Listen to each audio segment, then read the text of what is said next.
Malik Seibogomina depuis New York pour Canal 3. Martin Rodriguez, un Béninois connu de tous, un Béninois qui a arpenté les couloirs du pouvoir depuis le président Mathieu Kérékou et qui subitement s'est retrouvé en exil 10 ans passés hors du pays, d'Abidjan à New York. Nous avons retrouvé ses traces et Canal 3 est là aujourd'hui pour l'interroger. L'interroger, lui demander pourquoi il a décidé de partir du pays, pourquoi il est resté en retrait du pays pendant toutes ces longues années, que deviennent ses affaires et quels sont ses plans pour le Bénin qui s'apprête à vivre des moments de changement majeurs avec les élections présidentielles qui s'annoncent. Martin Rodriguez, bonjour et merci d'avoir accepté de nous recevoir ici à New York. Et pourquoi êtes-vous parti du pays? Bonjour. Ça fait 10 ans, on ne vous revoit plus au Bénin. Et qu'est-ce qui se passe? Pourquoi vous qui étiez dans les allées du pouvoir, vous avez choisi de vivre aujourd'hui à l'extérieur? On a cherché vos traces et on les a retrouvées d'Abidjan à New York aujourd'hui. Bon, merci pour cet entretien. Je vous remercie d'être arrivé jusque-là pour échanger, parce que je pense qu'il était temps un peu que j'intervienne dans ce qui se passe au Bénin. 10 ans, c'est vrai, ça fait 10 ans que je me suis mis un peu hors du système, travailler en dehors du Bénin, en dehors de tout ce qui s'y passe. J'y ai été plus ou moins contraint. Vous aurez l'occasion de le voir un peu tout à l'heure dans les échanges que nous allons avoir. Oui, mais contraint comment? C'est vrai qu'à la fin du régime du président Mathieu Kérékou, on a vu qu'il y avait eu des brouilles entre vous et son entourage, notamment, vous savez, l'égérie de l'époque. Mais on a pensé que avec l'avènement du président Boni Yayi, ceux qui voyaient dans les couloirs vous ont vu à ses côtés dans la conquête du pouvoir, mais puis il est arrivé et Martin Rodriguez, lui, il est parti. Qu'est-ce qui s'est passé? Écoutez, je pense que nous sommes, qui que nous soyons, quelles que soient les activités que nous menons, l'environnement dans lequel nous menons nos activités a quelque chose d'important à voir. L'environnement béninois ne s'y prêtait pas. Et notre sécurité même était un peu très menacée d'ailleurs, j'allais dire. Et le meilleur choix était de se retirer et de passer à autre chose en attendant. C'est ce choix que nous avons. Oui, c'est bien beau d'évoquer l'environnement, mais vous avez des biens au soleil, tout le monde sait. Il y a l'usine de coton à Niki, MCI, il y a l'hôtel Bénin Marina, l'ancien Sheraton, tout ça, c'est Martin Rodriguez. Vous êtes parti, mais vous n'avez pas peur que ces structures-là reçoivent un coup? Vous pensez pouvoir les diriger de l'extérieur? Bon, puisque vous y tenez, je vais vous expliquer. Il y a MCI, Marlance Coton Industrie. C'est la plus grosse usine de coton du continent africain. C'est moi qui vendais des usines à l'époque. J'ai vendu à des concurrents à moi à travers l'Afrique, dans plusieurs pays, y compris le Bénin. J'ai choisi le meilleur de tous pour installer à Niki. Mais cette usine est restée fermée depuis l'avènement du régime en 2006 jusqu'à pendant au moins 6 ans. Et quand j'ai tenté de forcer un peu pour travailler, la réponse que j'ai eue, c'est qu'on m'a réquisitionné, l'État m'a réquisitionné pour me forcer à travailler pour mon concurrent qui est Patrice Talon. Non, l'État ne vous a pas réquisitionné pour travailler pour votre concurrent, peut-être pour travailler pour la Sodeco. Mais je vous parle d'un décret qui est signé. La Sodeco n'est pas ma société, elle appartient à Patrice Talon et à l'État béninois.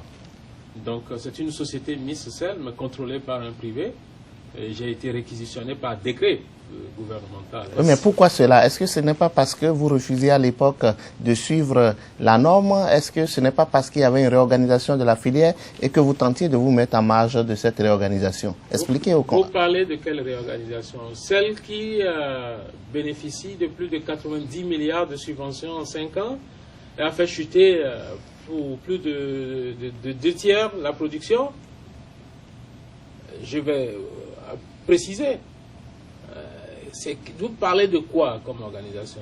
L'État privatise un secteur donne ça à des privés, et ces privés sont incapables de gérer, et l'État doit intervenir pour leur donner des subventions. On parle de 90 milliards en 5 années, empochés par le seul Patrice Talon et ses structures, non, à travers l'AIC, CSPR et tout ça là. Non, vous n'aviez pas la preuve de dire que c'est empoché. Ce sont des structures qui ont été créées pour la filière, M. Rodriguez. Est-ce que, mais qui les a créées? Mais c'est l'État béninois qui a souhaité la réforme. Est-ce que M. Patrice Talon s'est levé de lui-même pour dire « je fais la réforme ». C'est l'État qui a le pouvoir régalien. J'étais le tout premier président de l'AIC. J'étais couché chez moi à la maison quand on m'a annoncé la tenue express au milieu de la nuit d'une assemblée générale pour me destituer et y mettre celui qui pouvait bien organiser les choses et encaisser des milliards sur le compte de l'État. Bon, ceci dit, M. Gominan, je veux être beaucoup plus net. L'État, pour pouvoir sauver les paysans, juge utile d'injecter des dizaines de milliards. Mais lorsque vous suivez les traces de ces fonds, tout converge et partent vers les mêmes personnes. Pendant 5 ans. Mais est-ce que c'est leur faute ou c'est la faute à l'État?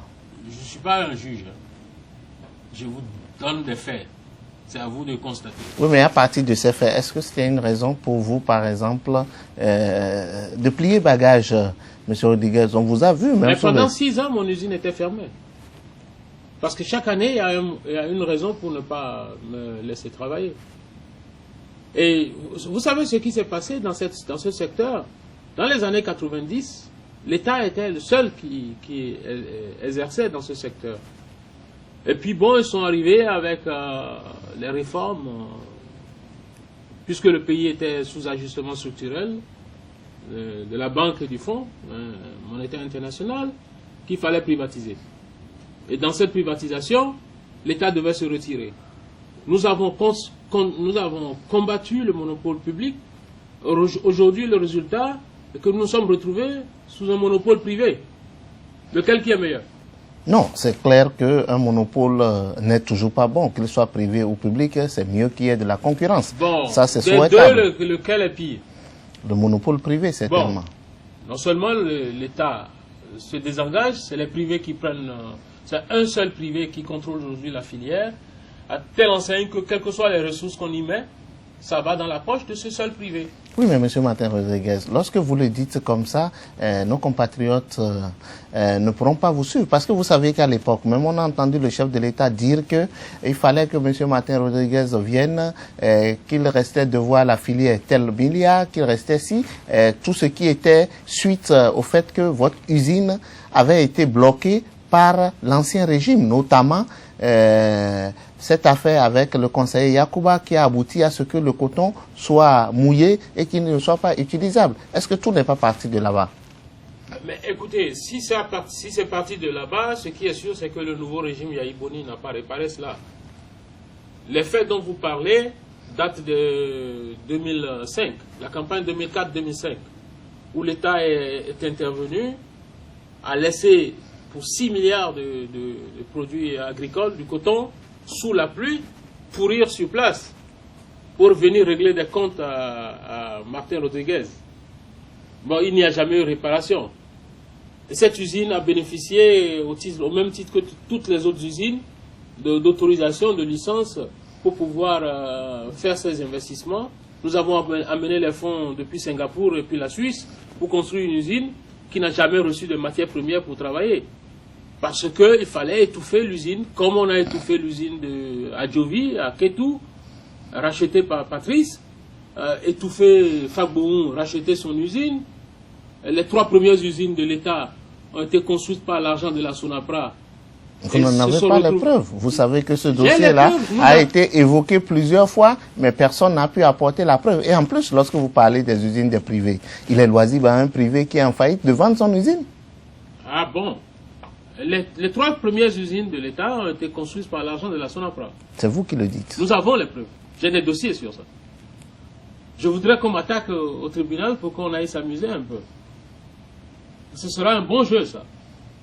J'ai les dossiers. Il existe des rapports de cabinets internationaux. Est-ce que ce n'est pas une ritournelle chaque fois qu'on essaie de sortir? Parce que ça a été évoqué depuis le régime passé, ça a été évoqué tous les 10 ans, mais personne n'apporte la preuve et personne ne saisit la justice. Parce que si tant est que c'est l'argent de la Sonapra qui a construit ces usines-là, la Sonapra aurait pu réclamer et retourner ces usines dans son portefeuille. La Sonapra est où? La Sonapra est où? C'est qui la Sonapra? C'est l'État béninois. Propriété à 100%. C'est des cabinets internationaux qui ont apporté les preuves avec des pièces comptables qui montrent d'où est sorti l'argent pour acheter ces usines aux États-Unis ici. Les sociétés américaines qui ont bénéficié de l'aide de crédit pour fournir les équipements, on a la preuve d'où est venu l'argent, des caisses de l'État.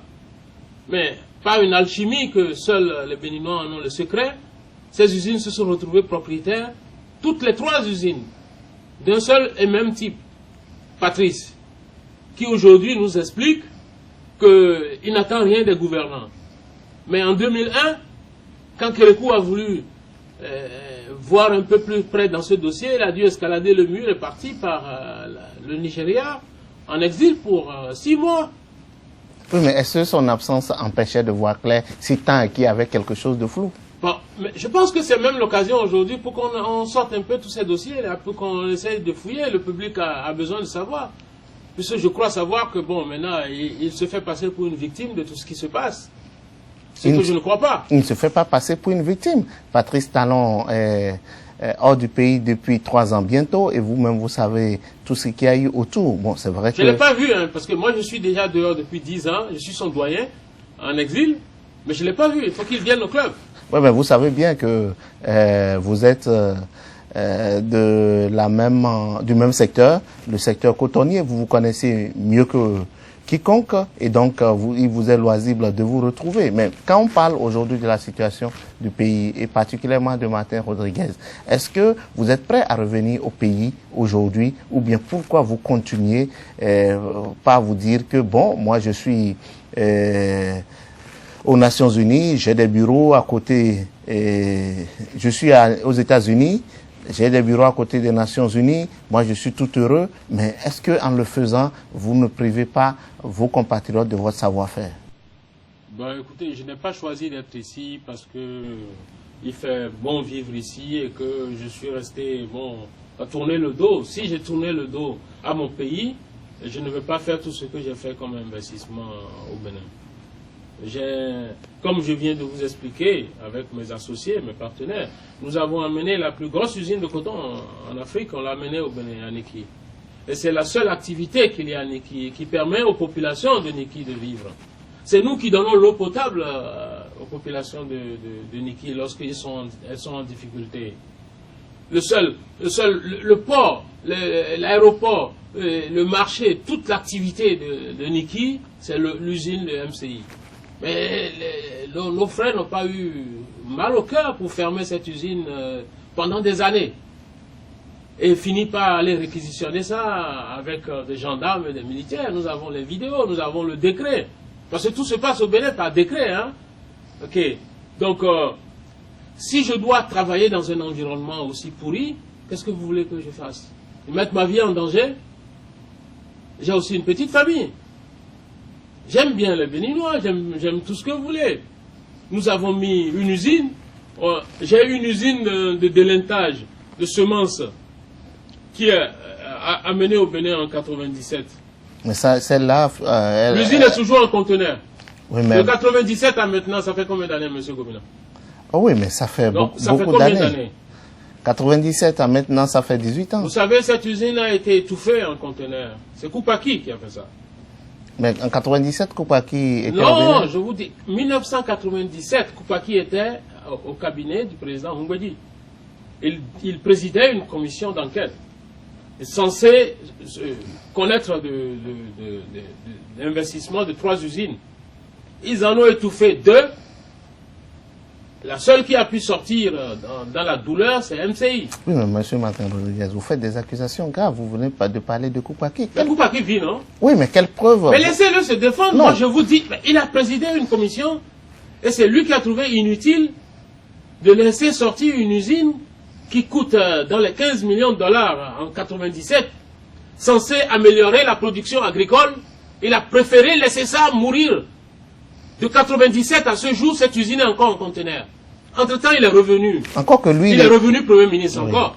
Il a fait combien d'années Premier ministre? Il n'a pas jugé utile de corriger ça. Mais non content de ça, il veut devenir président de la République. Pour gérer quoi? Oui, mais monsieur... Les cadavres? Non, monsieur... Il veut gérer des cadavres? Monsieur Rodriguez, ouais. En 97, Koupaki n'était pas dans une position décisionnelle. Il était directeur de cabinet à l'époque. À quel moment il est devenu dans une position décisionnelle? Il était... À quel moment s'est-il retrouvé dans une position décisionnelle? À partir de 2006. Et qu'est-ce qu'il en a fait? Avez-vous évoqué à nouveau le problème? Comment? Est-ce que lorsqu'il était ministre des Finances... dans les affaires ICC, SINSAD, des trucs comme ça, il n'a pas le temps de parler de développement. Non. Aucune de ces affaires-là... Vous voyez, c'est notre différence de point de vue. Je pense que... Aucune de ces affaires qui ont la charge de la gestion des affaires de l'État et qui ne sont pas à la hauteur. Non, monsieur Rodriguez, quand vous parlez en ces termes-là, ouais. je peux peut-être comprendre vos ressentiments, mais je ne vous permettrai pas de le dire parce que nous sommes dans un État démocratique. Et toutes ces affaires que vous évoquez sont passées devant les juges ou sont devant les juges actuellement. Mais nulle part, Koupaki n'a été mis en cause dans ces affaires-là. Donc je ne vous permettrai pas de dire... Mais vous avez vu combien d'hommes d'État au Bénin qu'on a réussi à mettre en cause. C'est ce que vous appelez démocratie, c'est démocratie tropicale. Parce qu'au Bénin, on pose des actes, mais personne n'est responsable. Ou bien c'est moi qui l'invente, monsieur Gomina. La faute est à qui? Dites-moi, écoutez, dites-moi combien vous connaissez qui sont restés aux affaires et ont posé des actes et ont répondu de ces actes-là. Vous en connaissez un seul? Donnez-moi un seul nom. Si quelqu'un vole un poulet au Bénin, il va se retrouver en prison. Si même quelqu'un prend le Zemidja et ne paye pas, il va se retrouver à la police et à la prison. Mais quand vous volez des milliards, assis dans un fauteuil ministériel, ben, vous êtes couvert. Pour qu'on vous poursuive, c'est toute une histoire.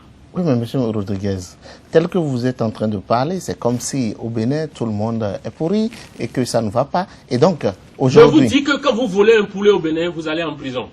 Vous volez un mouton, vous allez en prison.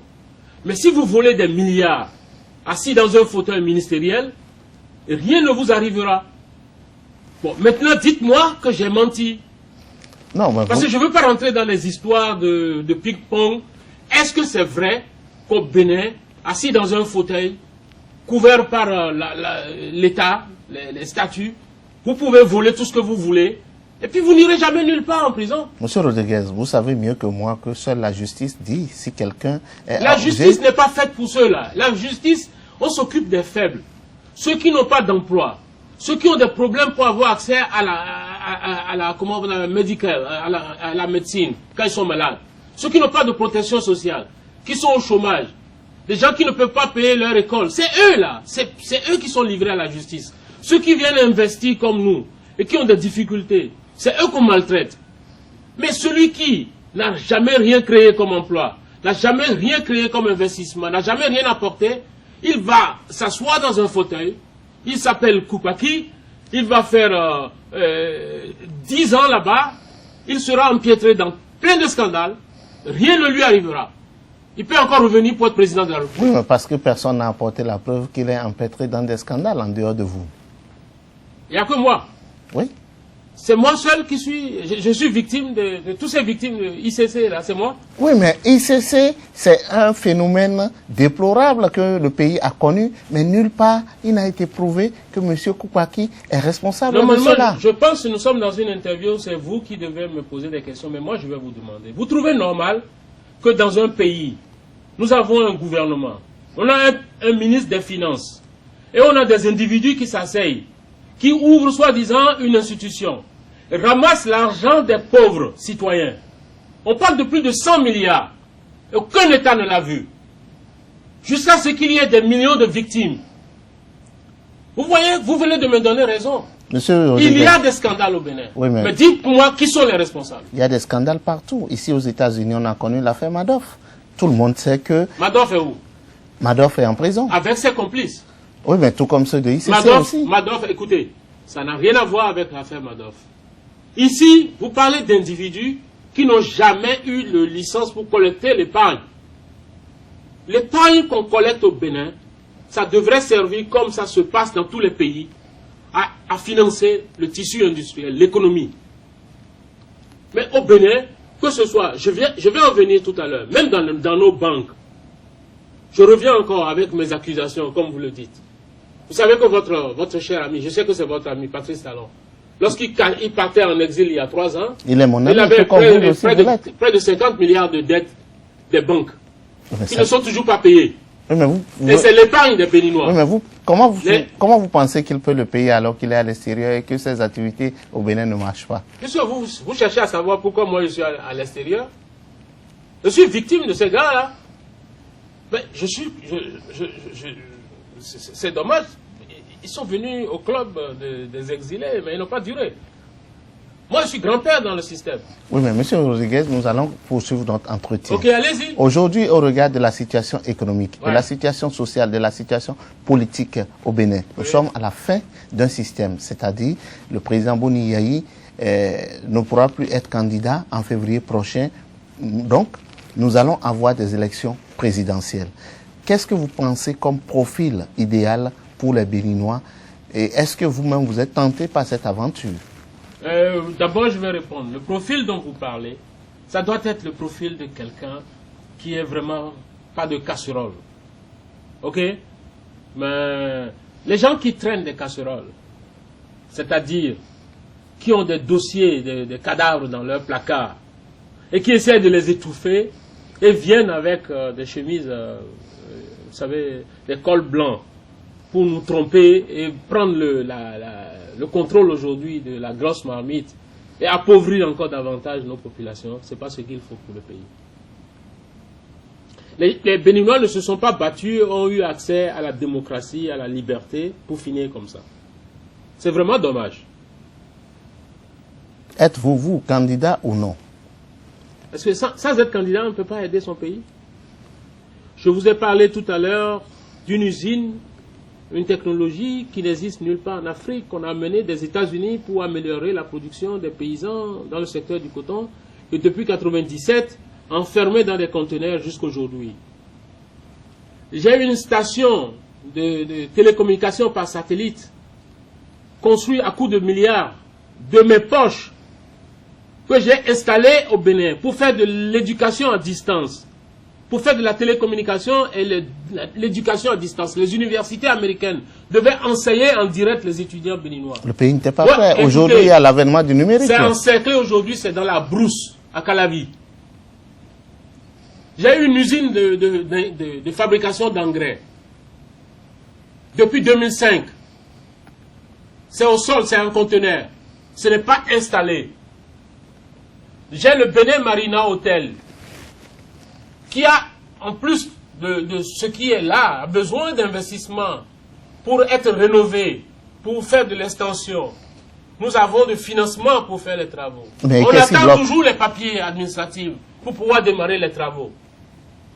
Ça n'arrive jamais. Oui, mais si vous avez votre financement, dites-moi, de quel papier vous avez encore besoin pour faire l'extension? J'ai besoin de papiers de code des investissements pour pouvoir importer l'équipement, les équipements pour faire les travaux.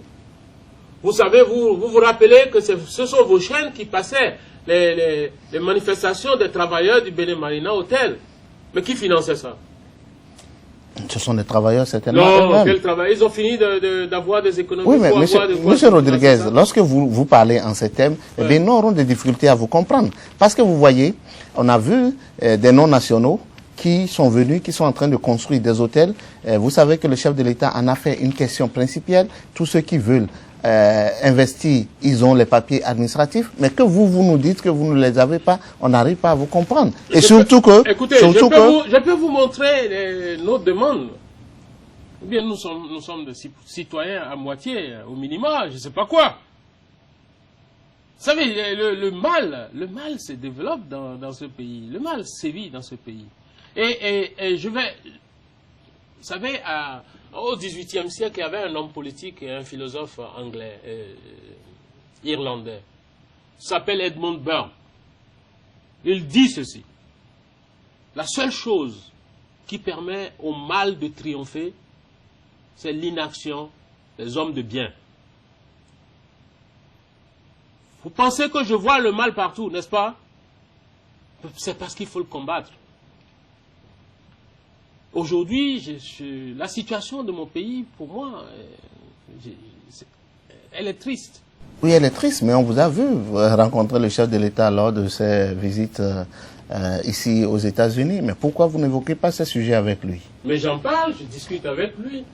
Encore que, bon, nous sommes dans un pays où on peut sortir, on sort et on insulte le chef de l'État tous les jours. C'est censé être une institution. Mais bon, au Bénin, bon, on dirait que c'est pas grand-chose. Le chef de l'État au Bénin, aujourd'hui, n'a pas beaucoup de moyens. Donc, je parle avec le chef de l'État, je le rencontre dès que je peux, et dès qu'il m'accorde quelques minutes, j'essaye d'évoquer les questions qui me préoccupent. Et pourquoi ces dossiers n'avancent pas? Il n'en fait pas une préoccupation? Quand le chef de l'État donne les instructions, est-ce que c'est lui qui passe dans les ministères pour signer les papiers? Nous sommes dans un régime présidentiel fort. Résultat, en tout cas, la dernière fois que nous avons vu le président Yahya Boni, on lui a posé les questions liées à nos investissements. Nous voulons construire sur le site de l'hôtel un hôpital. Nous voulons construire une école pour pouvoir donner l'opportunité aux étudiants d'apprendre le métier de gestion hôtelière, ce qui n'existe pas dans la sous-région. S'il y a des gens qui construisent des hôtels partout, c'est une industrie. Mais il n'y a pas de personnel qualifié pour pouvoir gérer ces institutions. Donc nous avons pensé que c'est un secteur qui mérite d'être investi. On veut faire tout ça. Mais il nous faut des autorisations. Sans compter que, bon, aujourd'hui, il y a des personnes qui sont installées en fond de mer, qui construisent pour empêcher l'accès à la mer. Mais aujourd'hui, M. Rodriguez, je parlais tantôt des élections présidentielles à venir au Bénin. Il y a beaucoup de personnalités, des hommes d'affaires qui sont annoncés pour être candidats. On a parlé, vous l'avez dit, sans le nommer, notre compatriote Patrice Talon.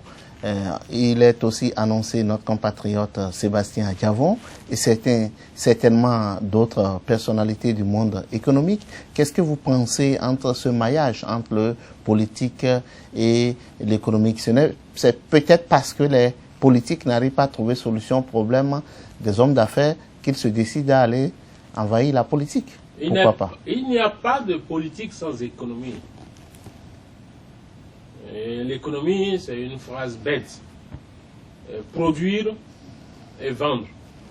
Vous produisez des biens de consommation, des biens de service, vous devez produire. Vous voyez, vous avez évoqué des noms. Vous avez parlé de Adjavon. C'est quelqu'un que j'admire beaucoup, que je respecte beaucoup, qui a pris le flambeau. Vous voyez, voilà, c'est un homme avec des références. Sa famille, déjà, était dans ce métier. Il a pris le relais, il a modernisé. Voilà un homme qui a mis en fait en valeur notre position géographique vis-à-vis du Nigeria. Il a mis ça en valeur en développant son activité. Il s'est investi aussi à ce que je sache dans le social. Il fait des choses pour des populations démunies. Dans l'éducation, dans le sport, dans les médias aussi, et tout ça là, c'est ce qu'on appelle un investisseur, ça. Oui, parce qu'il n'est pas dans votre secteur. Comment? Parce qu'il n'est pas dans votre secteur. Non, vous le trouvez grâce. Vous pensez que s'il a du mérite, je ne dois pas le dire? Non, moi je n'ai pas dit de ne pas le dire. La dernière fois que j'ai parlé à ce monsieur, je crois qu'il y a plus de 8 ans, c'est pas mon cousin, je ne suis pas son associé non plus. Mais si quelqu'un... Pourquoi au Bénin on ne trouve jamais pour dire, voilà, celui-là, il a fait bien? S'il a fait bien, moi je dis, il a fait bien. Ouais, vous êtes en train de le dire. Bon, voilà. Et, vous avez évoqué un autre nom, Patrice Talon. Et là, je ne suis pas d'accord avec vous.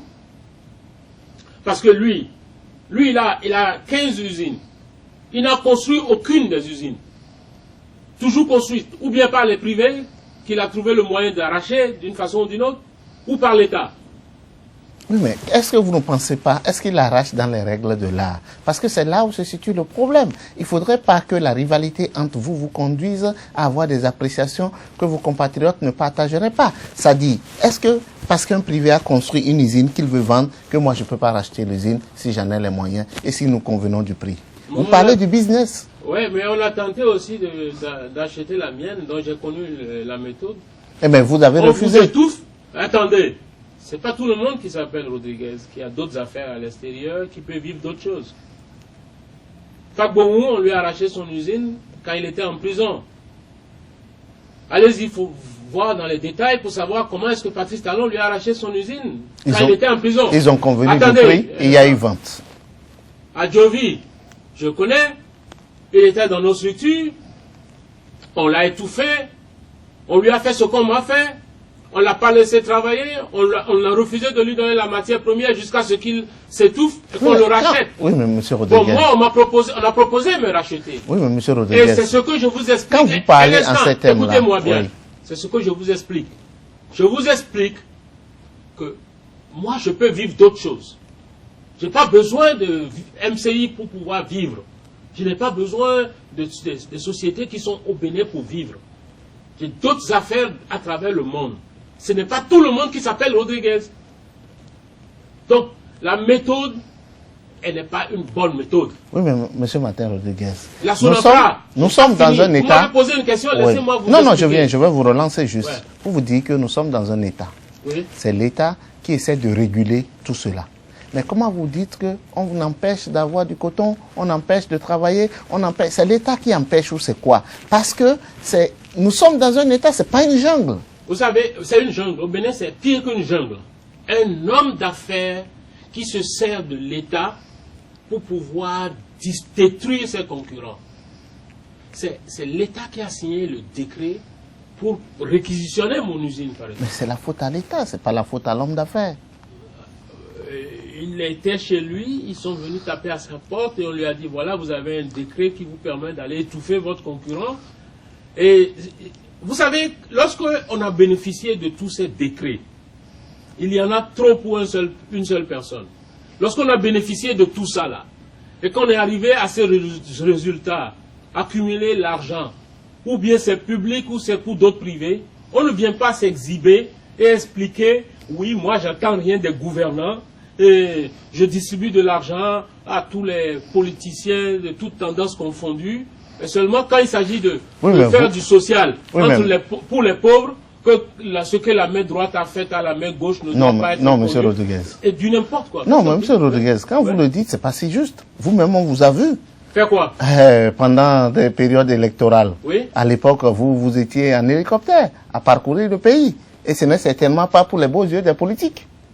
Est-ce que c'est seulement à l'occasion de campagnes politiques que Non, mais c'est pour dire que... Attendez, est-ce que c'est pas seulement à l'occasion de campagnes politiques que je voyageais en hélicoptère? Non, c'est pour dire que c'est peut-être une pratique qui est courante. Écoutez, j'ai toujours voyagé en hélicoptère quand j'en ai l'envie. Je voyage en avion privé quand j'en ai l'envie, et ce depuis des années. Oui, mais c'est pas de quand ça qu'il s'agit. Ce dont il s'agit ici... Il y a campagne électorale. Non, ce dont il s'agit ici, c'est qu'on vous a vu au Bénin, pendant les campagnes électorales, surtout législatives et présidentielles.